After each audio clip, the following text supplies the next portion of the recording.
tua igreja, Pai. Aleluia, Senhor. Usa ele, meu Pai, aleluia, como nunca usaste, papai, perante essa terra. Pai, em nome de Jesus, Pai. Que ele venha diminuir e o Senhor venha crescer na vida dele, Pai, em nome de Jesus. Porque eu sei, meu Pai, aleluia, que a tua palavra, meu Pai, aleluia, ela não volta vazia, Pai, em nome de Jesus, Pai. Assim nós te agradecemos, meu Pai, em nome de Jesus, amém. Amém.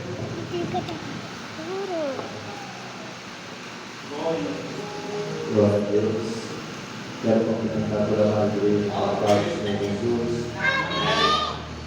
Nós vamos ter muita alegria poder estar durante este dia, abençoando mais uma vez a palavra de Deus. Quero glorificar a Deus por essa oportunidade. Agradecer ao nosso pastor, por sua guarda e pela confiança. Mais uma vez, por estar ministrando a santa palavra de Deus. Irmãos, abre sua Bíblia comigo, no livro do profeta Daniel, capítulo de número 1.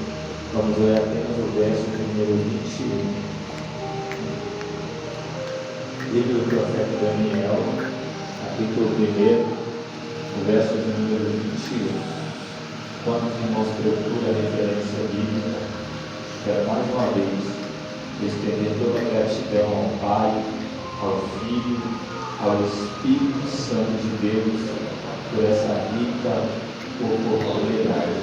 E dizer ao nosso Deus nessa noite que sou totalmente dependente do Espírito Santo para ministrar essa santa palavra, que é a palavra de Deus. No livro do profeta Daniel, capítulo de número 1, o verso de número 21. Os irmãos que acharam, dá o sinal de glória a Deus. Não funciona. Fazer menção da palavra, amém? Assim diz o verso 21, do capítulo 1 do livro do profeta Daniel. E Daniel esteve até o primeiro reinado do rei Ciro. Vou ler novamente. E Daniel esteve até o primeiro reinado do rei Ciro. Pode sentar com Jesus.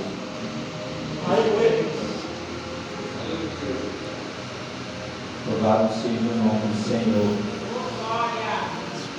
Amados irmãos, eu estava orando a Deus, pedindo a Deus uma palavra para trazer para os irmãos na noite deste dia. O Espírito Santo me conduziu a este texto e me deu tema para essa mensagem. A mensagem que eu quero pegar para a igreja nesta noite é com o tema: o legado de um verdadeiro profeta. Eu quero que os irmãos sigam este tema comigo, porque o Espírito Santo falou muito ao meu coração sobre esse tema, e usando por base um dos maiores profetas do Antigo Testamento, o profeta Daniel, a qual o seu livro ele possui 12 capítulos, sendo também dividido em duas partes. O livro do profeta maior, profeta Daniel, do capítulo 1 ao capítulo 6 do seu livro, é apenas um livro histórico.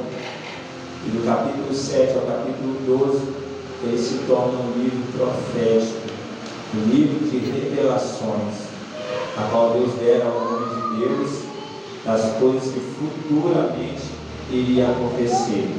E este livro, não sei quantos anos atrás foi escrito, e essas profecias de Daniel está se cumprindo nos nossos dias atuais de hoje.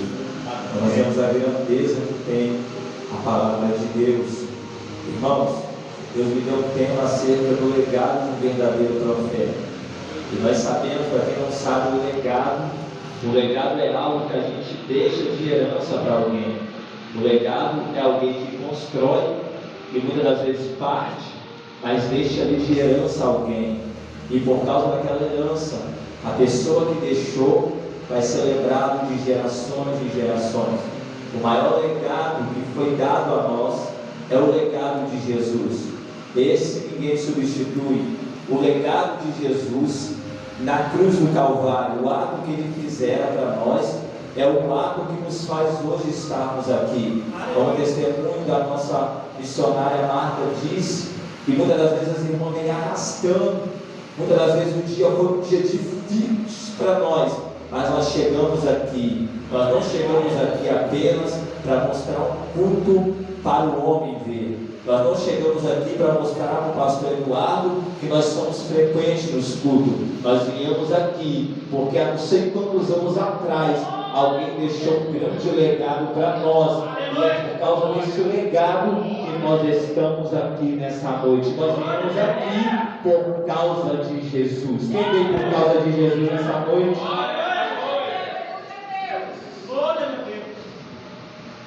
Jesus deixou o maior legado para nós. O ato na cruz do Calvário é o que nos faz estarmos aqui hoje.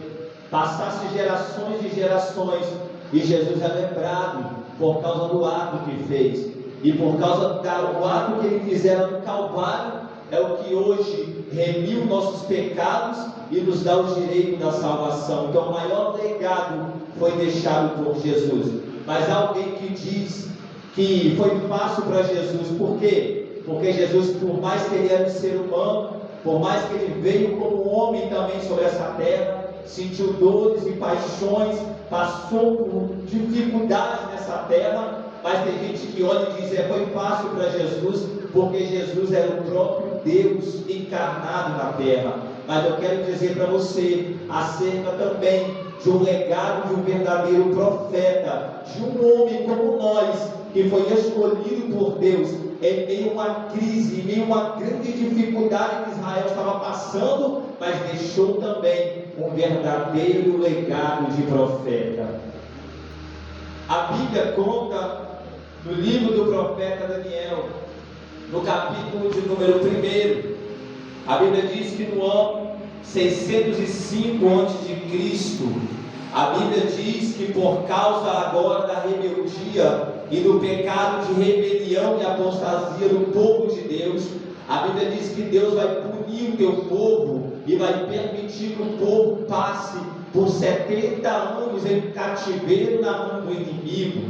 Esse cativeiro que durou 3 léguas. A primeira leva foi levado os nobres de Israel, que foi a leva em que Daniel também foi levado. Mas na segunda leva foi levado 10.000 do povo, e junto com eles foi o profeta Ezequiel. E na terceira leva foi levado os mais pobres de Israel, e ficaram em Judá um profeta também contemporâneo por nome de Jeremias. Mas não é aqui que eu quero dizer. Eu quero dizer que no ano 605 vai acontecer sobre o povo de Deus o maior declínio espiritual da igreja. A Bíblia diz que no ano 605 vai levantar um homem sobre o Império Babilônico, um homem esse que a Bíblia diz que se cresceu em força, o rei tenebroso daquela época, chamado por nome Nabucodonosor. A Bíblia diz que depois de Nabucodonosor conquistar ali toda a sua vizinhança, todos os impérios ali que faziam parte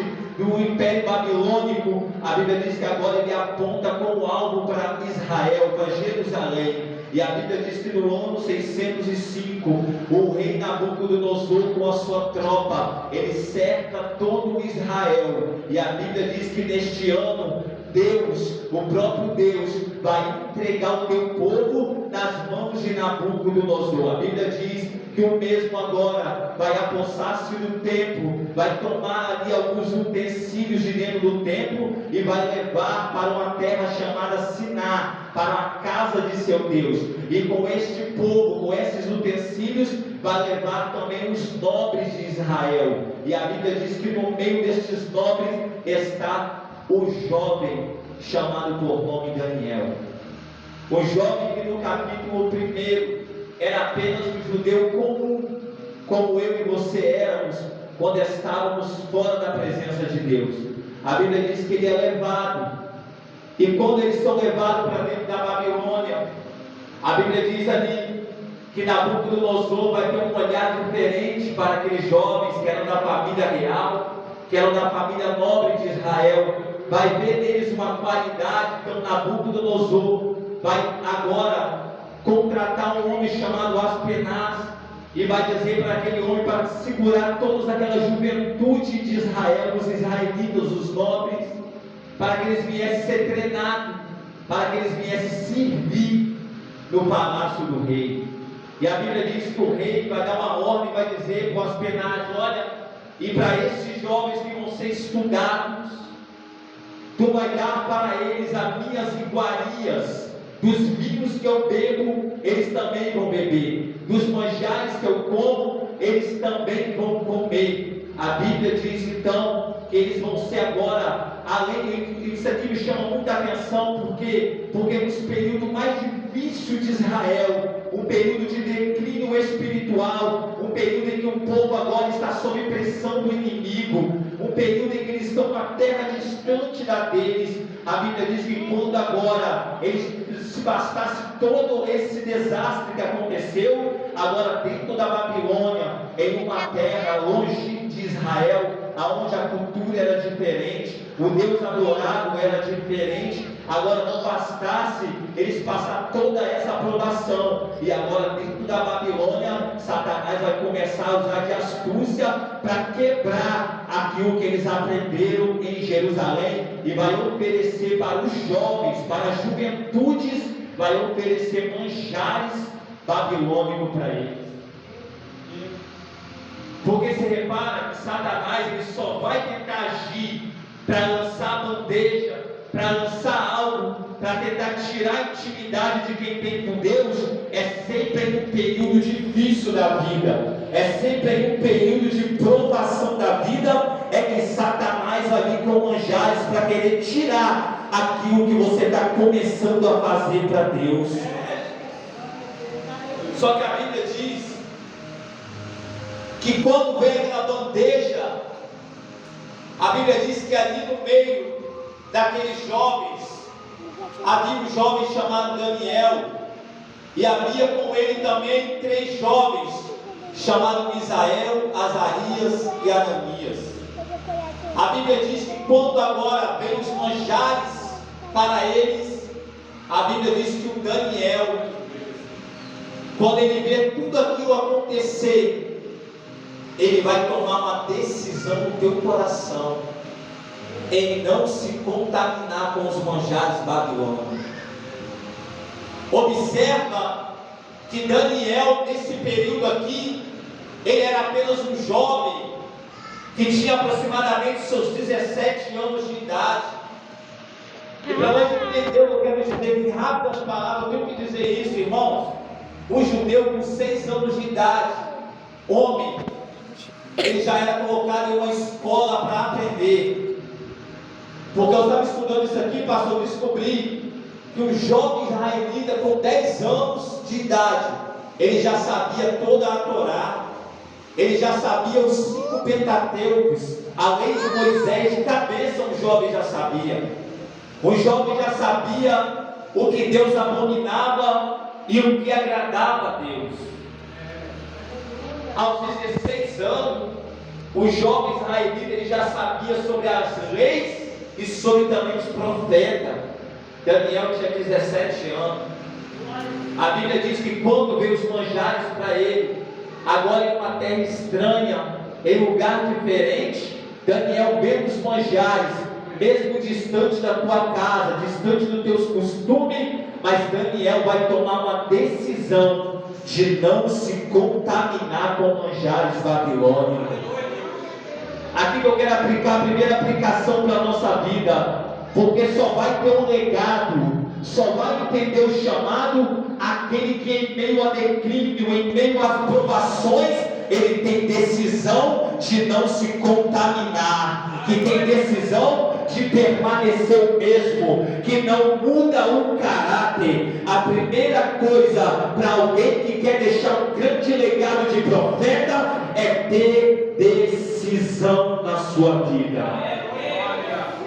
É Jesus olhando para a igreja nos últimos dias e dizendo: em meio a um declínio espiritual que está no meio do meu povo, o povo que já entrou com uma apostasia para dentro da igreja, o pecado já tem fulminado dentro da igreja, tem desviado muito da presença, mas qual está sendo a sua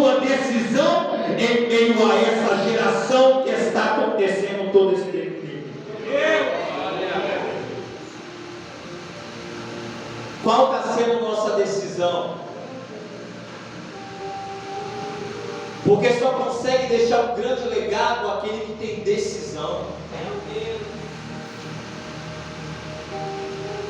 Porque o mundo está aí, a influência para o mal está aí. Quantas bandejas tem vindo na tua mão? Ou não tem? É só na minha? Quantas oferendas tem se chegado, se aproximado? Mas e aí? Qual foi sua decisão no meio dessa oferenda? Só vai deixar legado quem não muda o caráter, quem permanece o mesmo. Daniel aprendeu em Israel o que agrada a Deus e o que não agrada, mas é em meio a um declínio, é em meio a uma Babilônia da vida, é que Deus vai saber se realmente nós estamos guardando a verdadeira palavra que aprendemos. Porque falar de Gênesis e Apocalipse dentro da igreja é fácil, mostrar que é super crente dentro da igreja. Mas Jesus quer ver a decisão de Daniel é quando está dentro da Babilônia. Porque o primeiro passo de quem quer deixar um grande legado é a sua decisão. A Bíblia diz que Daniel decide não se contaminar. E quando nós observamos o texto, pode chegar na sua casa e ler, irmão. Quando eu estava observando, eu fiquei maravilhado com isso. Sabe por quê? Presbítero Alcemi? Porque quem decidiu não se contaminar foi Daniel. Momento nenhum o texto vai dizer que o Misael, o Azarias, o Ananias decidiu se contaminar. Tomou decisão alguma. Mas a decisão de Daniel influenciou aqueles jovens que também estavam passando na mesma situação dele. Você entende que muitas das vezes você está sendo espelho para alguém? Muitas das vezes as suas atitudes é espelho para alguém. Alguém sempre vai olhar e dizer: eu quero ser igual a ele, eu quero ser igual a ela. É por isso que nós temos que deixar um verdadeiro legado de profeta, porque tem alguém te espelhando em você, Daniel.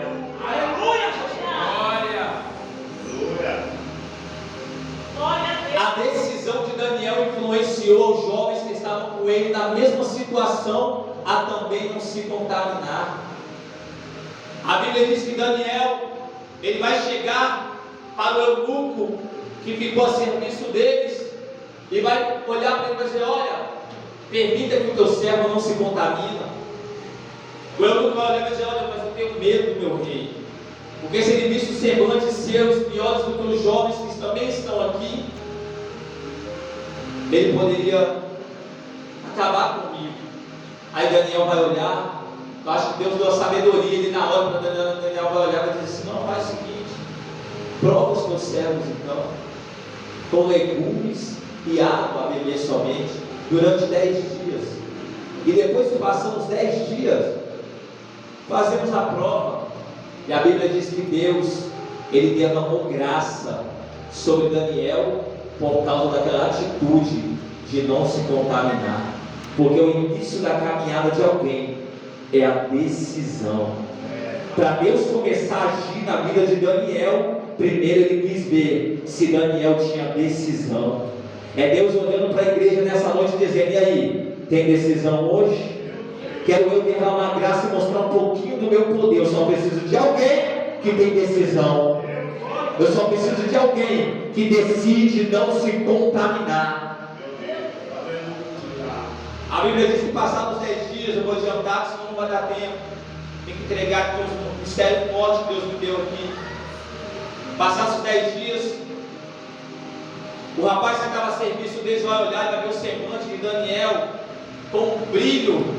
Ele estava mais gordo, mais corado do que os jovens que comiam os manjares do rei. Então ali a Bíblia diz que o eunuco tira o manjar, e passados os 3 anos eles são apresentados ao rei. A Bíblia diz que diante de todos aqueles jovens, não se achou jovens semelhante a Daniel, Misael, Azarias e Ananias. A sabedoria deles foi 10 vezes maiores do que daqueles que se contaminaram com os manjares. A Bíblia diz que eles passaram a servir o rei. O rei ele troca o nome deles, coloca o nome de Daniel de Beltesazar, conforme o Deus a qual ele seguia. Coloca o nome daqueles 3 jovens de Sadraque, Mesaque e Abednego, nomes babilônicos. Então, que no período do reinado do Nabucodonosor teve o mesmo sonho. E o sonho fugiu da sua mente, mas o perturbou. A Bíblia diz então que Nabucodonosor se perturba com o sonho e manda chamar todos os sábios da Babilônia, para que pudesse falar o teu sonho e dar a interpretação. A Bíblia diz que chegaram-se todos os sábios e nenhum puderam interpretar o sonho. Mas aquilo já era um projeto de Deus. A Bíblia diz então que ele manda matar os sábios. E quando Daniel fica sabendo, a Bíblia diz que Daniel faz saber os seus amigos. E eles se reúnem e vai orar ao Senhor, para que o Senhor viesse dar revelação, para que o Senhor viesse dar escape de vida para a vida deles. A Bíblia diz que eles se reúnem e oram, e Deus revela os segredos a Daniel. A Bíblia diz então que Daniel, ele pede para ser apresentado ao rei, e a Bíblia diz que ele interpreta o sonho, que é a interpretação do rei, e o rei agora vai exaltar Daniel dentro da Babilônia. É isso aqui que me chama muita atenção. Eu estou falando sobre o legado de Daniel, eu vou entregar no final. A Bíblia diz que quando Daniel agora, ele assume uma posição de governador da Babilônia, um homem que não era ninguém, agora tem uma posição dentro da Babilônia. A Bíblia diz que quando Daniel toma aquela posição para interpretar o sonho e a visão, a primeira coisa que o Daniel vai pensar, vai olhar para o rei e vai dizer: opa, calma aí, rei, eu preciso de que o Senhor coloque também Misael, Azarias e Ananias como líder dos sábios aqui na Babilônia. A primeira coisa que Daniel vai fazer depois que vem sobre ele a bênção, ele vai lembrar daqueles que orou com ele quando ele não era ninguém. Sabe qual é o mal da nossa geração? É que quando não tem nada, está batendo no ombro, estamos juntos, estamos aquilo, mas só basta Deus exaltar um pouquinho, que já esquece até quem esteve com ele lá embaixo. Mas Daniel é diferente. Daniel deixou um verdadeiro legado de profeta. Daniel está lembrando que a humildade ainda prevalece na casa do Senhor. Aleluia. Aí a Bíblia diz, presbítero Alcemir, que depois do sonho interpretado, o Nabucodonosor vai levantar uma estátua dentro da Babilônia e vai obrigar a todos os povos, nações e línguas, para que viesse a consagração da sua estátua, e que aquele que não adorasse tinha uma punição para ele. Que punição era? Seria lançado dentro de uma fornalha de fogo ardente. A Bíblia diz que acontece agora a consagração. Veio todos e reuniram povos, nações e línguas diante da estátua. Só que quando vai acontecer o período da adoração, aqueles 3 jovens que chegaram na Babilônia com seu ministério praticamente frustrado, em um declínio espiritual sobre a sua vida, que foi influenciado pelo jovem chamado Daniel, que decidiu não se contaminar e influenciou aqueles jovens, e através da influência de Daniel, agora está levantando dentro da Babilônia jovens que não se dobram diante de imagem.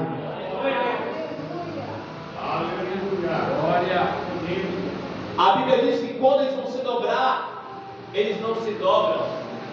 Aí alguém vai chegar para o rei e vai dizer assim: olha, tem os jovens que tu constituíste sobre os negócios da Babilônia, que veio dos cativos dos judeus, que faz pouco caso de ti, ó rei, e aos teus deuses não adorem nem imagem que tu criou. Nabucodonosor se enfurece e manda chamar os jovens. E quando o jovem chega na presença do Nabucodonosor, o Nabucodonosor vai olhar para eles e vai dizer assim, presbítero Alcemir: olha, se estás pronto, quando ouvires qualquer sorte de música, se prostrareis e adorareis a imagem que eu criei. Porque se não adorares, será na mesma hora lançado dentro de uma fornalha de fogo ardente. E eu quero ver o Deus que é capaz de livrar vocês de dentro daquela fornalha. Só que aqueles jovens vão olhar dentro do olho do Nabucodonosor e vai dizer: olha, não é caso de nós dizermos a vós o que Deus irá fazer, mas saiba alguém que nós não se prostraremos diante da estátua que o Senhor.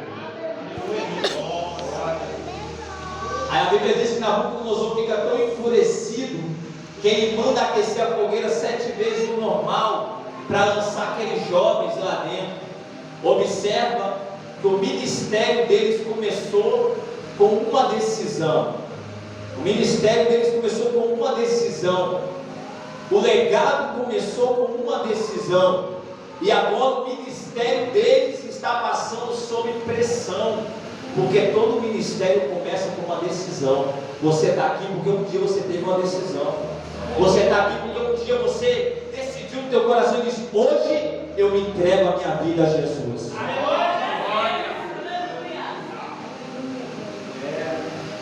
Só que o ministério ele começa com a decisão, mas para passar por um período de aprovação ele precisa suportar uma pressão, porque todo ministério depois da decisão vai passar por uma pressão.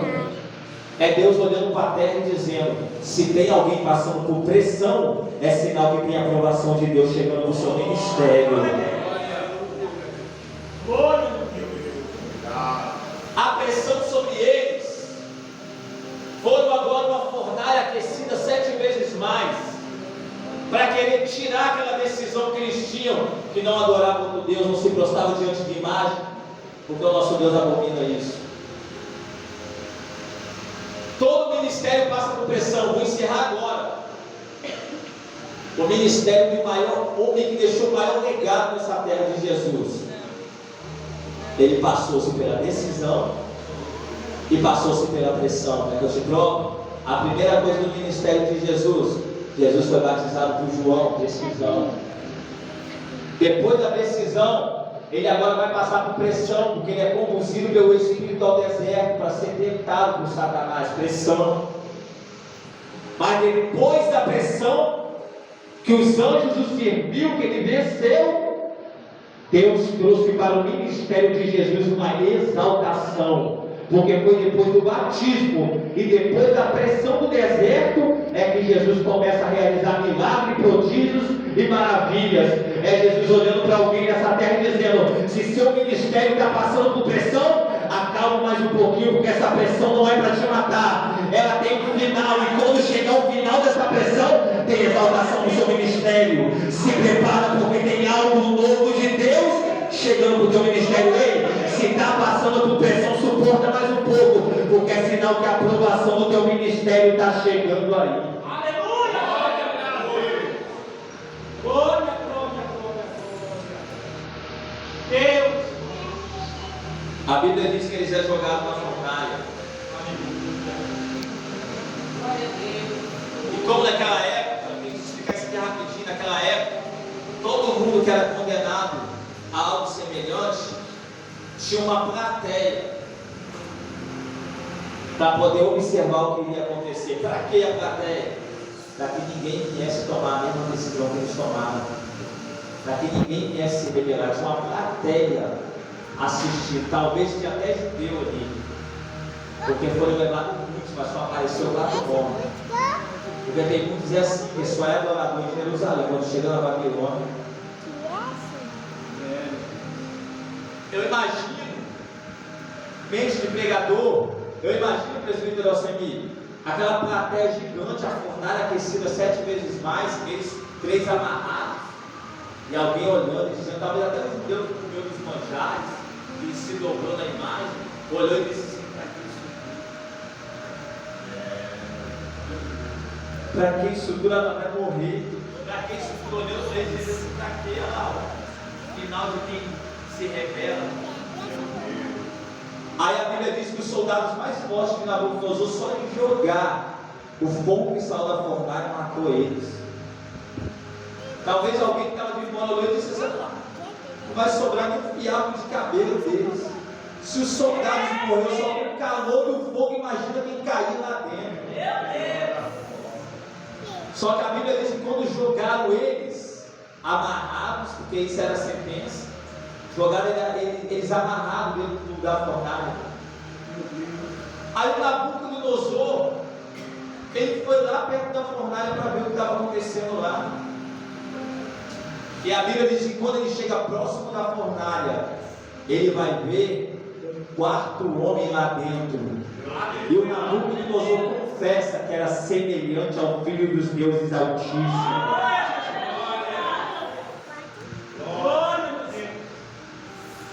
E a Bíblia diz que quando ele vê, ele manda tirar o Misael, Azarias e Ananias, o Sadraque, Mesaque e Abednego de dentro da fornalha. A única coisa que se desprendeu e queimou neles foi a corda que o prendia. A Bíblia diz então que eles saíram, e quando eles saíram, uma plateia talvez que ficou maldizendo, teve que olhar espantado e ver que aquele que é fiel, a mão de Deus está sobre eles para guardar. Aleluia, meu Deus! Olha! A Bíblia diz que o Nabucodonosor vai exaltar o Deus de Sadraque, Mesaque e Abednego, e vai dar uma ordem que o Deus agora seria adorado na Babilônia. Vou adiantar para encerrar. O ministério passou-se por pressão, e agora está vindo sobre eles a exaltação de Deus. A Bíblia diz que passasse 43 anos de reinado, o Nabucodonosor agora vai pastar por não adorar a Deus. E após ele ir pastar, a Bíblia diz que vai entrar. A Bíblia diz filho, mas o Belsazar não era filho de Nabucodonosor, era neto. Mas eles tinham o costume de chamar todos que eram família real de filhos. E o neto de Nabucodonosor, chamado Belsazar, assume o trono. E ele reinou por 20 anos sobre a Babilônia. A Bíblia diz que quando ele assume o trono, não se fala o período do reinado, mas eu acredito que é no final. Ele vai fazer uma festa com as concubinas, com as meretrizes babilônicas, e agora vai tocar os utensílios que foi trazido do templo. E ao tocar os utensílios, a Bíblia diz que vai aparecer imediatamente uma mão escrevendo para ele. A Bíblia diz que quando ele vê aquela mão, ele treme dos pés à cabeça. A Bíblia diz que quando ele treme dos pés à cabeça, ele manda chamar todos os sábios, ninguém pôde interpretar a mão. Aí alguém vai lembrar, alguém vai olhar e vai dizer assim: olha, a rainha vai lembrar, a rainha vai olhar e vai dizer assim: olha, tem um homem aí que o seu pai constituiu sobre os negócios da Babilônia, que nele possui o Deus do Altíssimo, e ele não há nada impossível que ele não revela. Chama ele. Aí a Bíblia diz que manda chamar Daniel. Sabe quantos anos se passaram? Passaram-se quase 50 anos dentro da Babilônia. Um jovem, agora é praticamente um idoso. Aí alguém vai chamar ele, manda chamar, e Daniel vai se apresentar. E quando Daniel se apresenta, a primeira palavra do rei: tu és o mesmo Daniel, vai dizer: sou teu servo. O tempo passou dentro da Babilônia, diante de um lugar onde Deus é diferente, a adoração é diferente, mas o caráter de quem é verdadeiro não muda. O caráter de Daniel é o mesmo. É Deus olhando para essa geração, diante de tudo o que está acontecendo, o teu caráter ainda é o mesmo, Daniel. É Deus olhando para nós e dizendo: e aí, tu ainda permanece o mesmo ou o tempo te mudou? Porque cabe a nós, irmão, o tempo tem mudado o caráter de muitos. Mas Jesus me disse lá em casa: Ele só vai deixar legado aquele que permanece fiel àquilo que aprendeu no início. A Bíblia diz, vou encerrar agora, que Daniel interpreta a mão, e as palavras eram: Mené, Tekel, Upazim, pesado fosse na balança, fosse assado em falta, e o teu reino foi dividido para os membros de peça. E na mesma noite o rei morreu.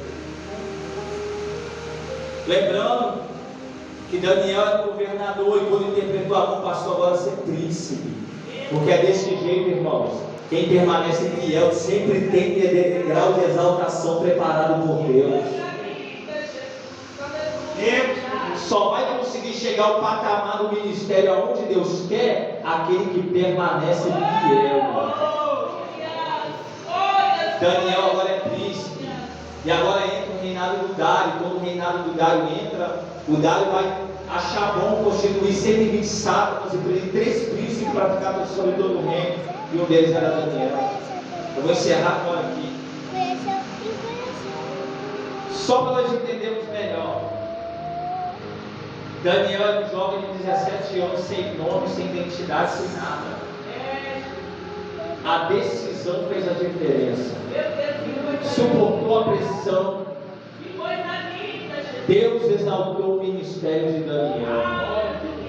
Passou-se por Daniel dentro da Babilônia o período da fama, porque todo ministério, depois da pressão, ele vai passar por uma exaltação.